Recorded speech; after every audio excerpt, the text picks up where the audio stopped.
존경하는 성도 여러분과 하나님의 말씀을 함께 나눌 기회를 주신 남부개혁교회 7위회 감사를 드립니다. 오늘은 이 57편 말씀을 함께 묵상하려고 하는데요. 여기 1절 바로 위에 그 어떤 굵은 글씨가 쓰여 있지 않습니까? 표제어라고 보통 부르는데요. 이 시편에 나오는 이 굵은 글씨, 이 표제어는 출판사에서 적당히 나름대로 정해서 그냥 써놓은 게 아니고요. 애초에 히브리어 성경에도 포함되어 있던 그 글을 우리말로 번역한 것입니다. 그러니까 이 표제어는 성경의 일부라고 생각하시면 좋고요. 이 다윗이 이 시를 썼을 때 그 당시의 형편에 대한 중요한 정보를 제공하기도 하는데요. 그래서 표제어부터 제가 다시 한번 읽겠습니다. 다윗의 믹담시 영장으로 알다셋에 맞춘 노래. 다윗이 사울을 피하여 굴에 있던 때라고 하죠. 다윗이 지금 사울 왕으로부터 도망치던 그 와중에 있는데 그때 이 시를 지었다고 하는데, 그 이야기는 여러분 대강 아시죠? 사울이 원래 이스라엘의 왕이었는데요. 이 사람이 죄를 짓습니다. 그래서 여호와께 버림을 받아요. 그리고 다윗이 기름 부름을 받아 다음 왕으로 지명되지 않아요. 어찌어찌해서 다윗을 사울이 굉장히 시기하고 미워하게 됩니다. 창을 던져서라도 당장 죽이고 싶어할 만큼 증오합니다. 그리고 이 사울이 아주 작정을 하고 이 다윗을 추격하지 않습니까? 근데 다윗은 사울과 싸울 생각이 전혀 없단 말입니다. 그래서 피신을 할 수밖에 없는 신세가 되는데요. 사울은 계속 이 다윗을 죽이려고 이제 쫓아다니고, 다윗은 이 사람을 피해서 계속 여기저기를 돌아다닙니다. 오늘 우리가 볼 이 57편은 다윗이 그러던 중에 어떤 동굴 안에서 숨어 있을 때 지은 시입니다. 이게 배경이고요. 이제 1절을 봅니다. 우리 한 목소리로 1절 말씀을 같이 읽으면 좋겠습니다. 같이 읽으시죠. 1절. 하나님이여 나를 긍휼히 여기시고 나를 긍휼히 여기소서. 내 영혼이 주께로 피하되 주의 날개끈을 아래서 이 재앙이 지나가기까지 피하리이다.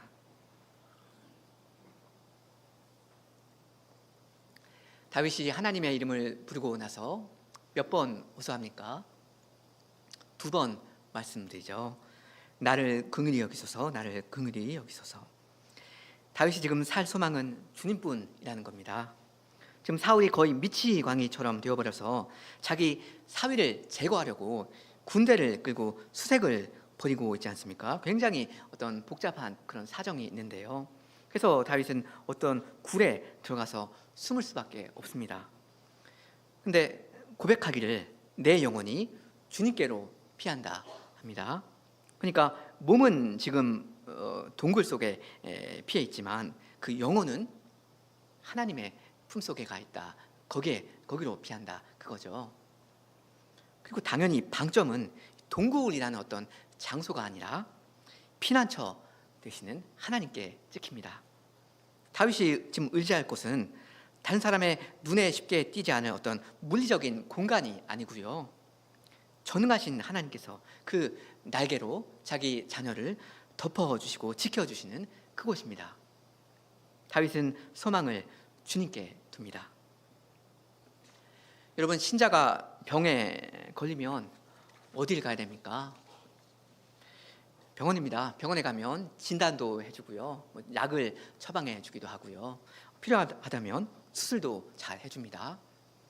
병원에 가면 이 병이라는 문제가 종종 말끔하게 해결됩니다. 그게 사실입니다. 근데 그렇다고 해서 우리가 병원을 우리의 피난처로 삼고 신뢰하고 믿고 의지합니까? 그건 아니잖아요. 피난처는 하나님의 품속이죠. 신자가 몸이 많이 아플 때 병원에 갈 수도 있고 가야 하기도 하지만요, 우리는 우리의 몸과 영혼을 하나님께 맡깁니다. 주께 호소하고 오직 주님을 의지합니다. 이 1절의 고백을 따라 우리는 주님께 부르짖어야 합니다. 하나님이여 나를 긍휼히 여기시고 나를 긍휼히 여겨 주소서. 내 영혼이 주님께로 피합니다. 주님께로 피하되 주의 날개 그늘 아래서 이 재앙이 지나가기까지 피하렵니다. 이렇게 신자 다윗은 주님께 피하는 그 심정으로 어떤 굴에 들어가서 피했습니다. 그 다음 2절 제가 읽습니다. 2절 내가 지극히 높으신 하나님께 부르짖으며 곧 나를 위하여 모든 것을 이루시는 하나님께로다 합니다. 다윗은 아까 1절 끝에서 이 재앙이 지나가기까지라고 말했었는데요. 보면 요즘 사람들도 비슷한 표현을 쓰는 것 같습니다. 이 또한 지나가리라 그러잖아요. 근데 불신자들은 세상의 어떤 원리에 의지해서 이런 말을 하는 것 같습니다. 원래 이 세상 어떤 것도 끝없이 그냥 계속되는 법은 없다. 봄이 여름이 되고 여름도 지나가듯이 지금 내가 겪고 있는 이 어려움 또한 지나가 줄 거라고 나는 믿는다. 이렇게 어떤 자연의 법칙을 막연하게 믿고 의지하는 것 같습니다. 근데 신자는 살아계신 하나님을 의지하죠. 지극히 높으신 그분께 내 목소리를 높입니다. 그분께 끊임없이 부르짖습니다. 이 재앙이 때가 되면 알아서 지나가 주는 게 아니라 주께서 이 재앙을 지나가게 만들어 주실 거라고 그렇게 믿습니다. 지금 내가 당하는 이 어려움도 2절 하반절 말씀대로 나를 위하여 모든 것을 이루어 주시는 하나님께서 당하게 하시는 거다. 하나님은 지금도 일하고 계시고 나의 이 시련으로 나를 단련하고 계시다. 이렇게 고백합니다. 나를 위하여 모든 것을 이루어 가시는 전능하신 하나님만을 바라봅니다. 그러니까 이 신자는 안심할 수 있는 거죠. 3절입니다. 3절 저가 하늘에서 보내사 나를 삼키려는 자들의 비방에서 나를 구원하실지라 셀라. 하나님이 그 인자와 진리를 보내시리로다. 그 사울 왕이 이 다윗을 자기 원수로 삼고 계속 쫓아가는 그 이야기 사무엘상에 나오지 않습니까? 거길 보면 다윗이 얼마나 아슬아슬하게 사울을 피해 다니는지가 쫙 나오지 않습니까? 갑자기 창을 막 던지고 그러면서 다윗을 벽에 꼽아 보려고 하진 않나. 사람들을 이 다윗의 집에 보내서 수색을 하고 그래서 죽이려고 하진 않나.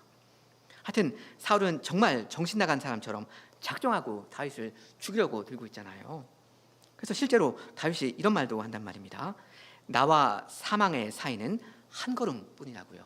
죽음이 코앞에 있다. 그런단 말입니다.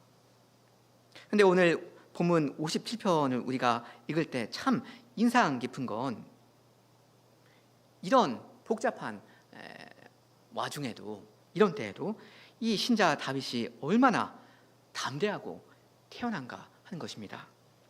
보통 사람 같으면 아주 겁에 들려서 벌벌 떨면서 위축되기가 너무나도 쉬운 그런 상황이잖아요. 네, 이 다윗은 신자입니다.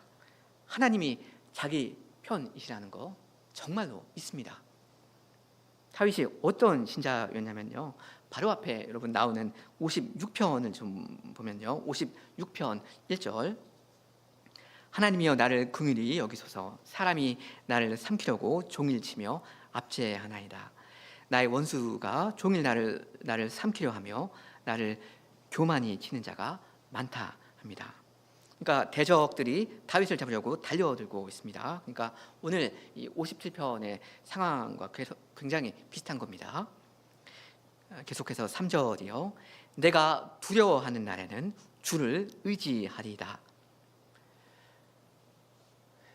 다윗도 사람이지 않습니까? 그러니까 이런 상황 속에서 전혀 두려워하지 않을 수는 없어요. 근데 이럴 때 다윗은 주님을 힘껏 의뢰하고요.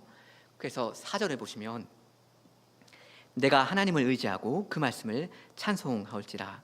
내가 하나님을 의지하였은즉 두려워 아니하리니 혈육 있는 사람이 내게 어찌하리이까 그럽니다. 그러니까 하나님을 의지하는 만큼 사람을 두려워하지 않을 수가 있었습니다. 주께서 자기를 구원해 주실 거 다윗은 확신합니다. 이 당시에 현실은 57편 4절에 그대로 나와 있는데요. 57편 4절. 내 영혼이 사자들 중에 처하며 내가 불사르는 자들 중에 누웠으니 곧 인생들 중에라. 저희의 이는 창과 화살이요 저희의 혀는 날카로운 칼과 같다 하죠. 그러니까 다윗을 쫓고 있는 이 대적들의 이빨은 뾰족한 창과 화살과 같고요. 그 혀는 예리한 칼과 같다 합니다. 그러니까 이렇게 짐승처럼 이 포악한 사람들이 다윗을 찾아 죽이려고 온 땅을 누비고 있어요. 실제로 이 사무엘상 23장에 보면 사울과 그의 사람들이 다윗과 그의 사람들을 에워싸고 잡으려고 하고 있었다 그러거든요. 근데 여기 그래서 시편 4절에 따르면 내 영혼이 사자들 중에 그 짐승들 한가운데 처해 있는데요. 나의 영혼이 여기 있다고 하는데 아까 1절에는 내 영혼이 어디가 있었다고 했었죠. 내 영혼이 죽게로 피한다 그랬잖아요. 그러니까 한편으로 다윗의 영혼은 이 날카로운 이빨을 갈면서 다윗을 물어뜯으려고 하는 이 사자들 한가운데 있고요. 이렇게 좁혀 오고 있는 그 한가운데요. 다른 한편으로는 주님께 피해 있는 겁니다. 이게 둘 다 사실인데요. 현실인데요. 어느 현실이 이 신자 다윗에게 더 현저한 뚜렷한 현실인 것 같습니까? 6절을 마저 보고 생각합니다. 6절. 저희가 내 걸음을 장애하려고 그물을 예비하였으니 내 영혼이 억울하도다. 저희가 내 앞에 웅덩이를 팠으나 스스로 그 중에 빠졌다 합니다.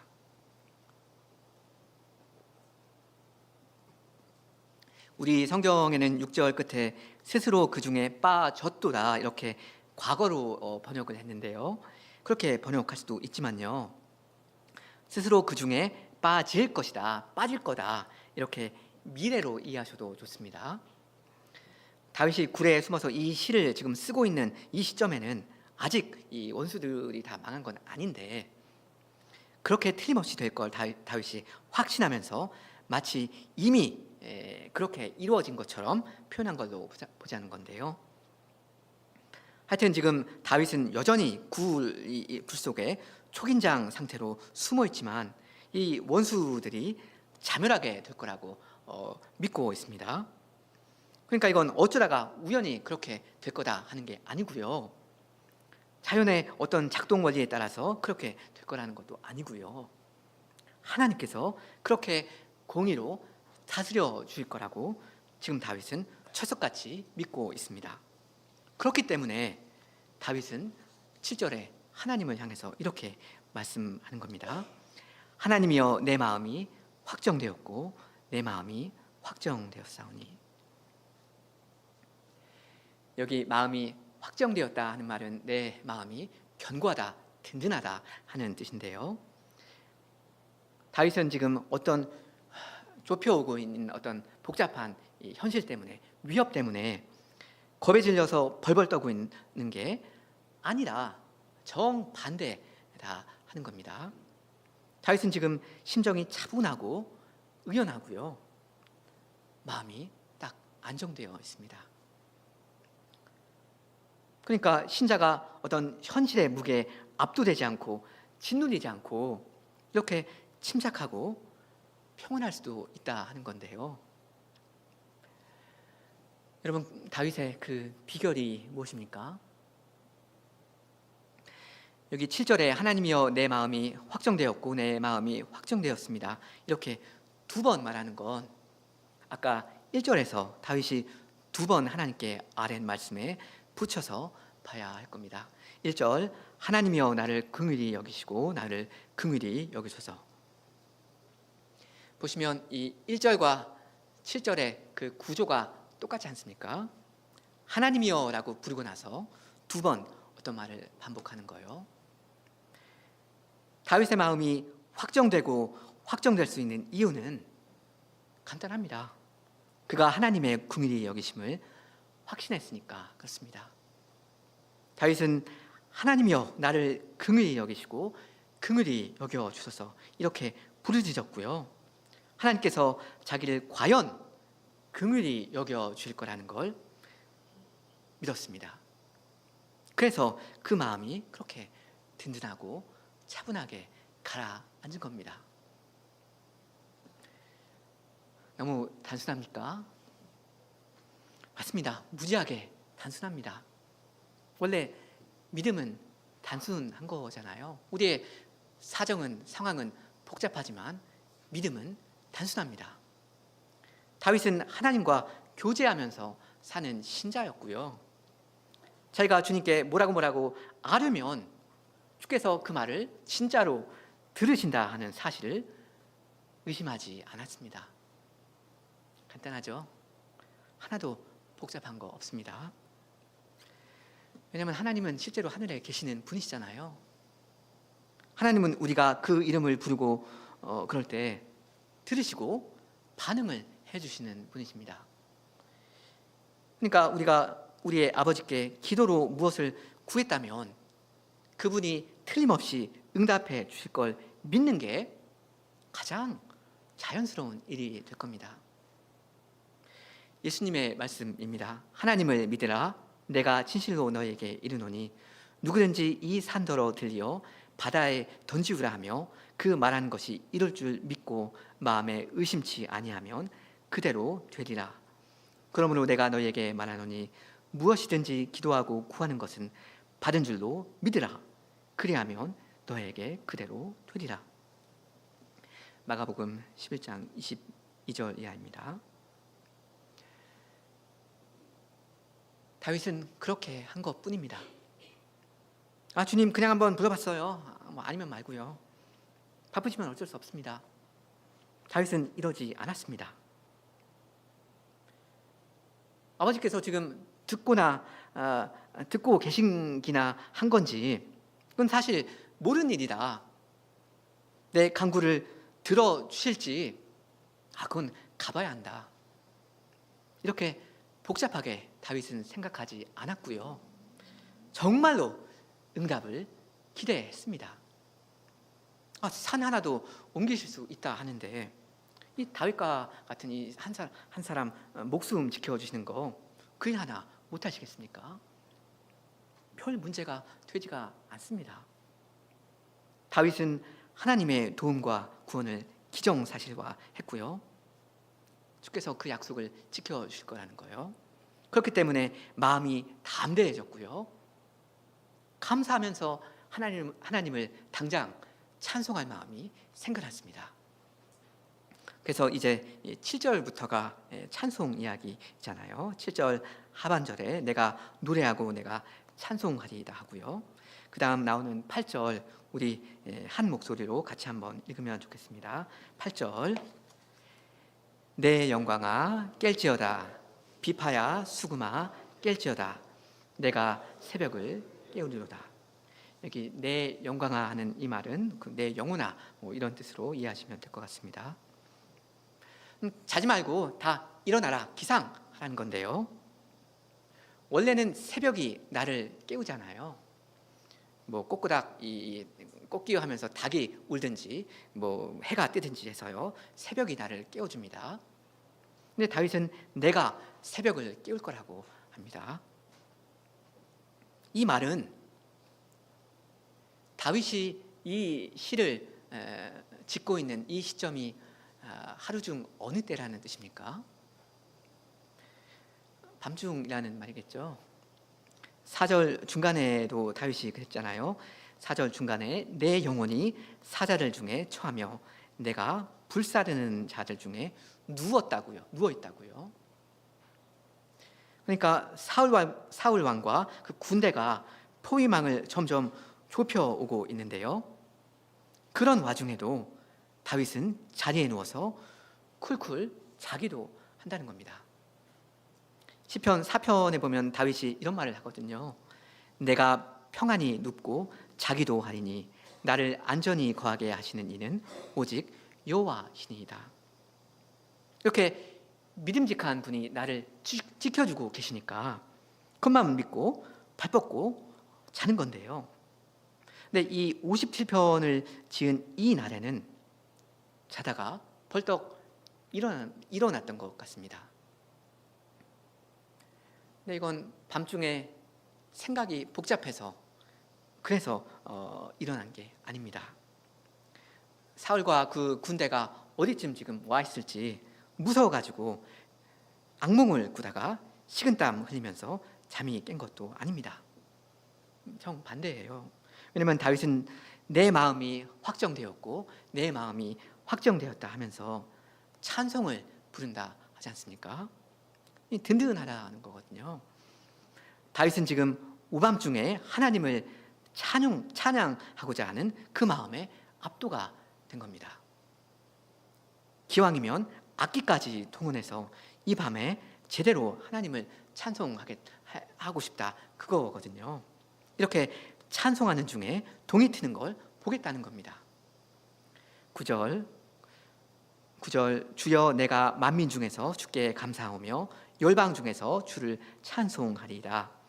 대저 주의 인자는 커서 하늘에 미치고 주의 진리는 궁창에 이르나이다.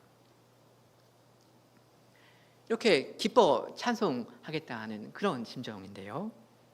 그렇게 하는 이유는 주님의 인자와 진리가 얼마나 풍성한가를 경험했으니까 그런 것입니다.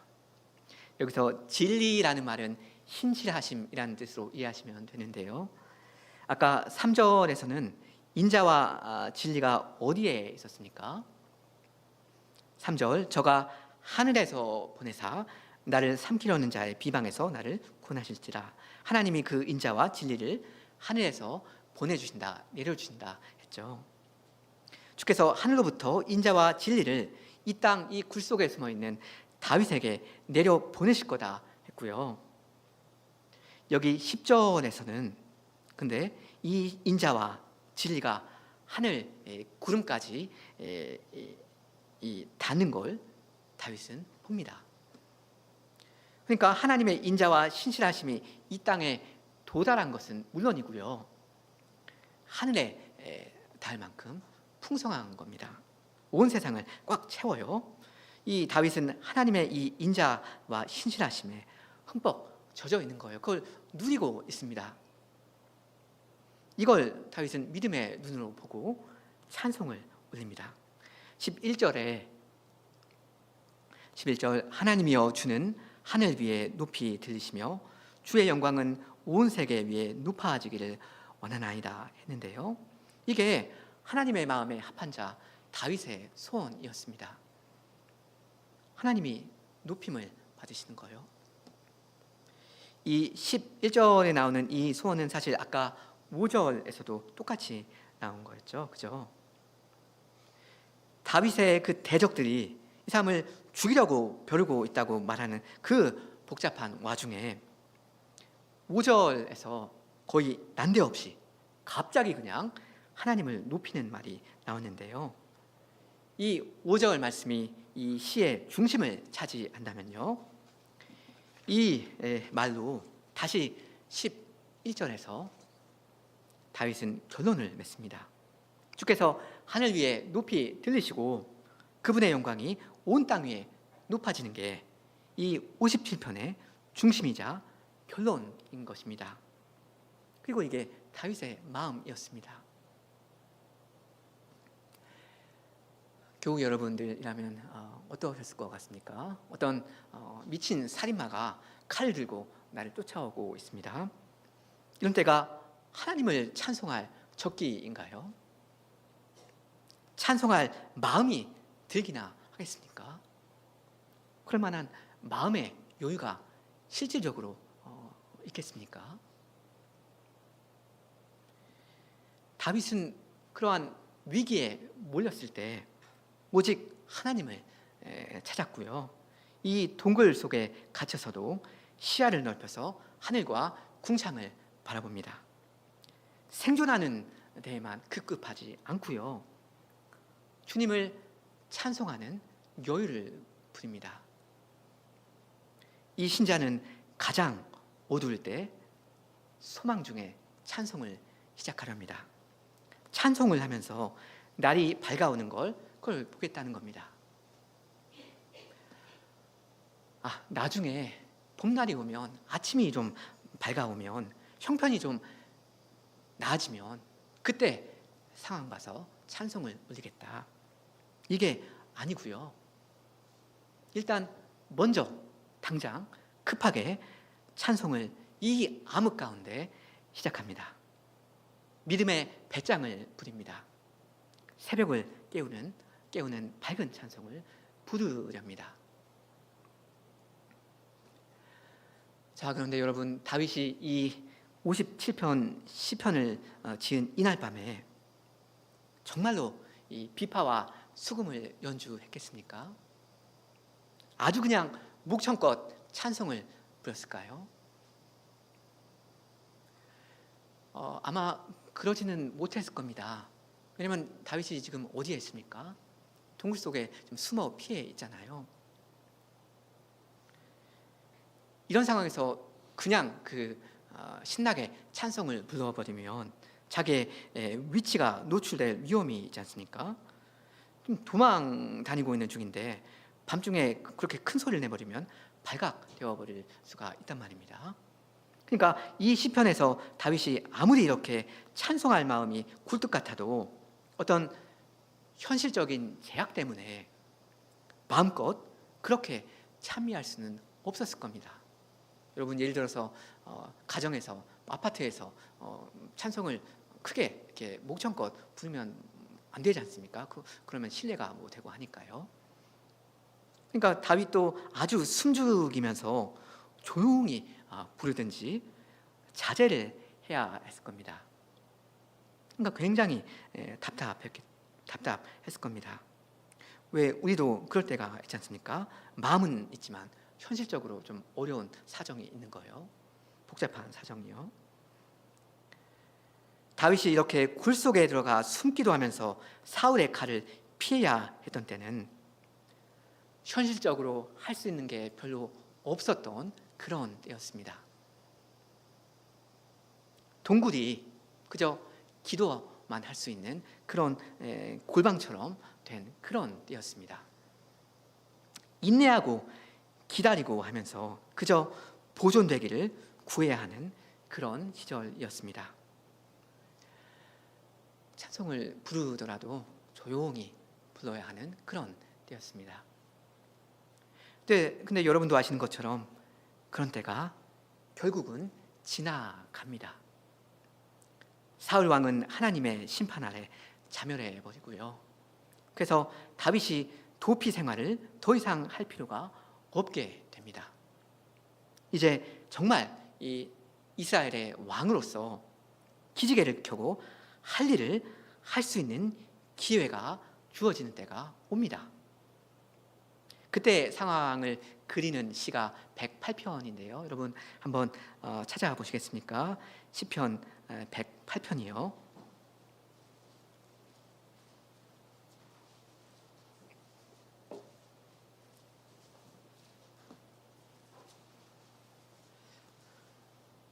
어떤 두 가지 시기에 대해서 말씀드렸습니다. 무엇을 마음껏 할 수 없는 때, 그리고 할 수 있는 때. 표제어부터 낭독합니다. 다윗의 찬송시. 하나님이여 내 마음을 정하였사오니 내가 노래하며 내 심령으로 찬양하리로다. 비파야 수금아 깰지어다. 내가 새벽을 깨우리로다. 여호와여 내가 만민 중에서 주께 감사하고 열방 중에서 주를 찬양하오리니 대저 주의 인자하심이 하늘 위에 광대하시며 주의 진실은 궁창에 미치나이다. 하나님이여 주는 하늘 위에 높이 들리시며 주의 영광이 온 세계 위에 높아지기를 원하나이다. 어디서 많이 들어본 내용이죠. 오늘 본문 57편의 후반부와 거의 똑같습니다. 주님을 힘껏 목청껏 찬송하겠다는 그 밝은 내용을 그대로 여기에 앞부분에다가 갖다 붙인 거예요. 자, 근데 6절부터는 긴장 가득한 장면이 나옵니다. 전쟁 중이니까 그런 건데요. 6절. 주의 사랑하는 자를 건지시기 위하여 우리에게 응답하사 오른손으로 구원하시리로다. 하소서. 그러니까 무슨 문제가 있는 거죠. 주님이 사랑하시는 자들을 지금 건져 주셔야 하는 그런 형편에 이 사람들이 지금 있습니다. 다윗과 그 군대요. 구원을 받아야 합니다. 그래서 우리에게 응답해 달라고 지금 주께 호소하고 있습니다. 이건 다윗이 중요한 전투를 앞두고 주님의 도움을 구하고 있는 것입니다. 그리고 이게 어떤 전쟁인가 하면요, 정복 전쟁입니다. 9절 보시면 모압, 그 다음에 에돔, 그 다음에 블레셋, 이런 이방 나라들이 언급되잖아요. 이 열방을 정복하는 게 다윗에게 주어진 약속이자 사명이었지 않습니까? 왕으로서 해야 할 일이 그것이었죠. 나 여호와가 열방을 너에게 유업으로 주어서 너 다윗의 소유가 땅끝까지 이르게 해주겠다, 이런 엄청난 약속을 이 왕 다윗에게 주었단 말입니다. 시편 2편 같은 데서요. 근데 지금 다윗의 현실은 어떻습니까? 10절 다윗이 하는 말인데요. 10절 누가 나를 이끌어 견고한 성에 들이며 누가 나를 에돔에 인도할꼬. 다윗이 하는 말인데 누가 다윗을 저 견고한 성 에돔에 입성하게 해주면 좋겠다 하는 겁니다.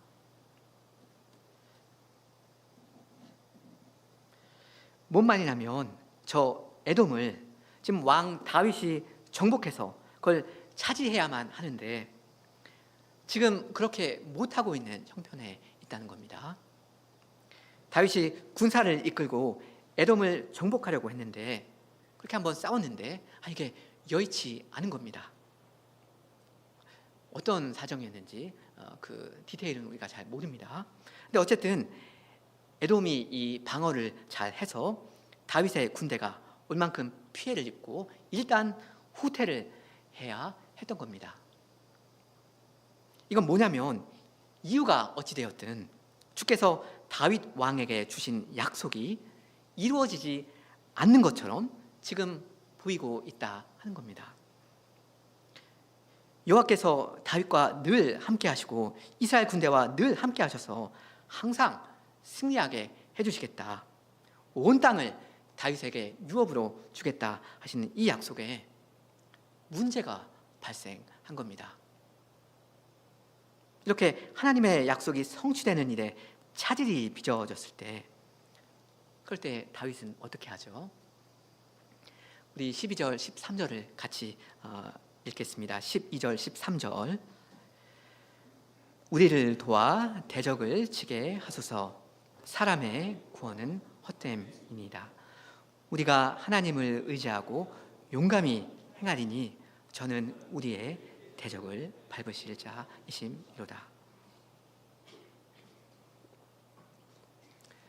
한번 졌다고 다윗은 포기 안 하고요, 다시 한번 주님께 매달립니다. 하나님만 믿고 용기를 냅니다. 다윗은 하나님의 약속을 확신하는 신자이고요, 그렇기 때문에 투지에 불타고 있습니다.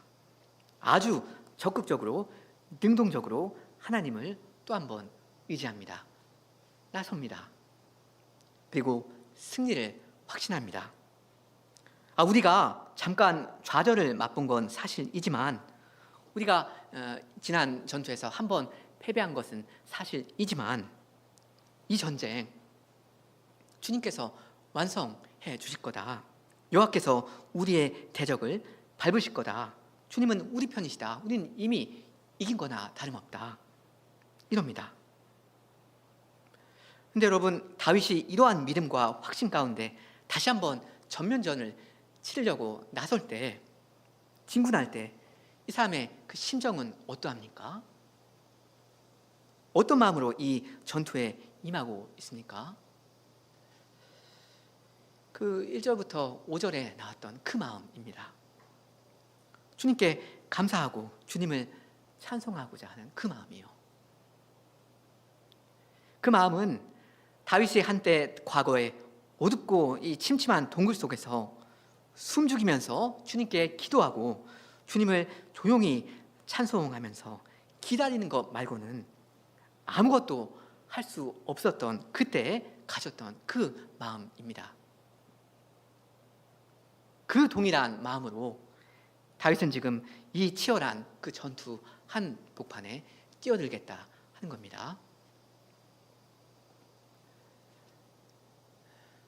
과거에 형편인 만큼 다윗이 쫓겨 다니기만 하면서 사실 할 수 있는 건 아무것도 없고 단지 살아남기만을 바라던 그때 품었던 그 찬송의 심정이 훗날에 그가 왕으로서 적극적으로 하나님 나라의 사명을 수행할 수 있었고 수행해야 하는 그때의 심정과 동일하였습니다.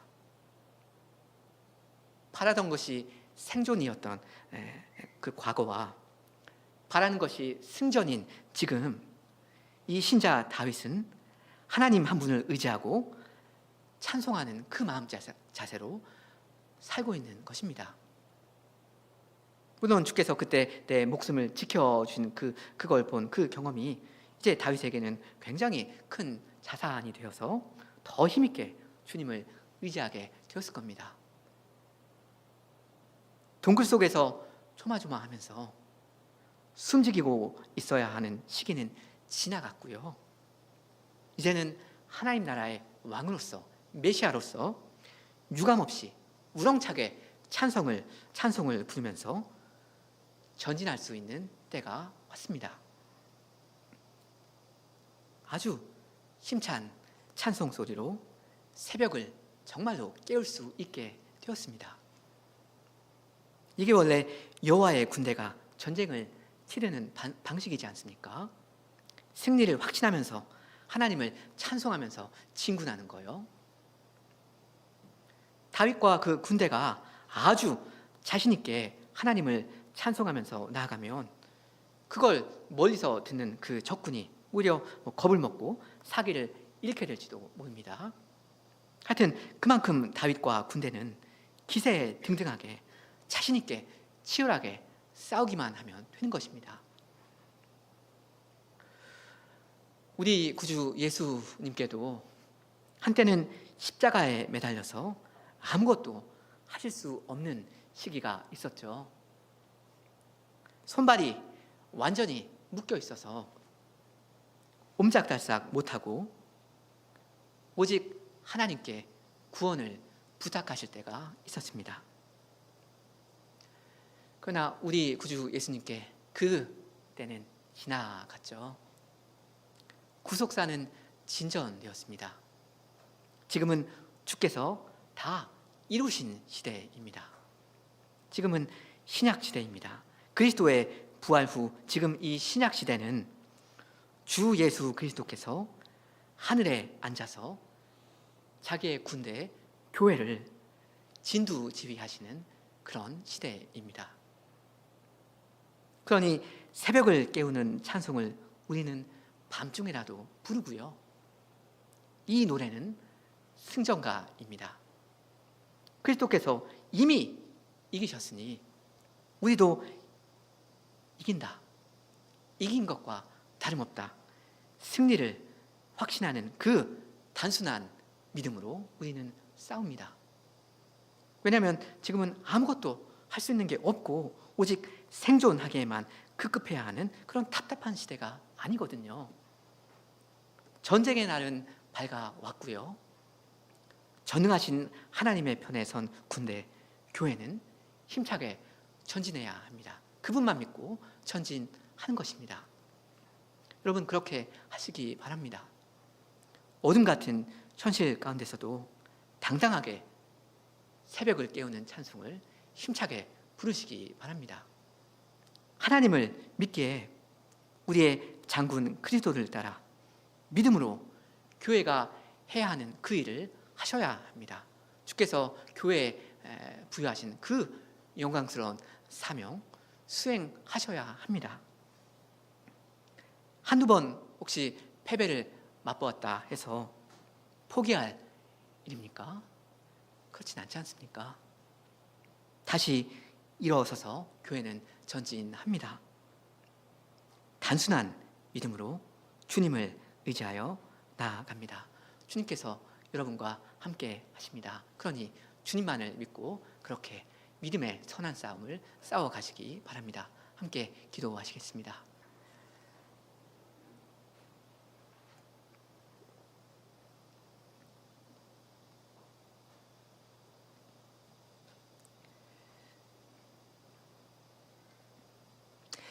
하늘에 계신 우리 아버지, 신자 다윗이 굴 속에 숨어서도 주님을 의지하며 새벽을 깨우는 찬송을 드리고자 하였던 그 심정을 저희에게도 다 허락하여 주시옵소서.